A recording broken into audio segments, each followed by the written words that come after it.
Event handling के topic को continue करते हुए हम पहला इवेंट हम यहाँ पर कवर करेंगे जो कि है ऑन क्लिक। यहाँ पर मैंने उसकी डेफिनेशन भी लिख के रखी है, देखो। On click triggers when the user click on a button, image or div any kind of tag।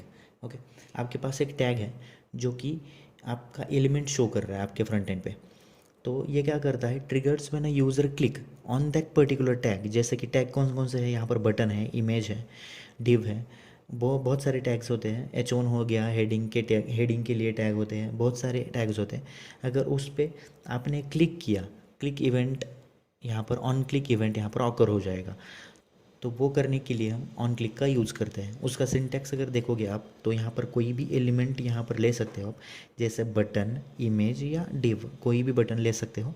उसके बाद ऑन क्लिक आपको लिखना पड़ता है और उसके अंदर आपको आपका जो भी फंक्शन है उसको लिखना पड़ता है। इसका डायरेक्टली प्रैक्टिकल करेंगे हम, लेकिन यहाँ पर ये समझ लो कि ये आपको कैमल केस के हिसाब से लेना पड़ता है। कैमल केस के हिसाब से, जैसे कि यहाँ पर ये स्टार्टिंग विथ द स्मॉल, जो भी अंदर न्यू लेटर होगा वो आपको कैपिटल में लिखना है, कैमल केस की तरह लिखना है।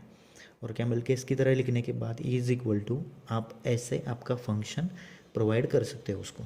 तो इस पे अगर मैं क्लिक करूँगा इस पर्टिकुलर एलिमेंट पे तो ये फंक्शन रन होगा। वो कैसे होता है वो हम कंप्यूटर की स्क्रीन पे जाके देखेंगे डायरेक्टली।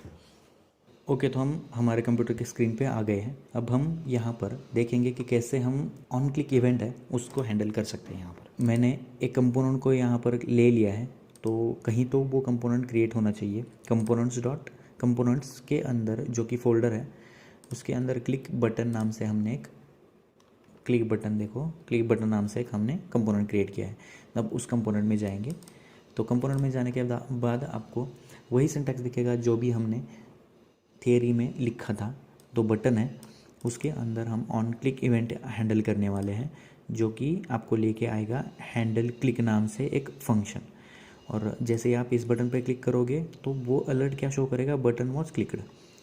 तो ये आपके फंक्शन का नाम, फंक्शन जैसे नॉर्मली क्रिएट करते हैं वैसे ही उसके अंदर हमने अलर्ट लिखा है। फंक्शन का नाम यहाँ पर पास करेंगे ऑन क्लिक के इवेंट पे। पास करने के बाद ये जो फंक्शन है हमारा, जो भी कंपोनेंट है उसको रिटर्न करवाएंगे, एक्सपोर्ट करवाएंगे।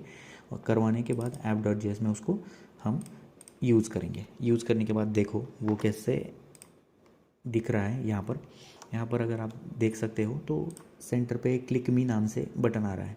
जैसे मैं इस बटन को क्लिक करूँगा तो यहाँ पर एक इवेंट क्रिएट हो रहा है जो कि आपको पॉपअप प्रोवाइड कर रहा है, बटन वॉज क्लिक नाम से।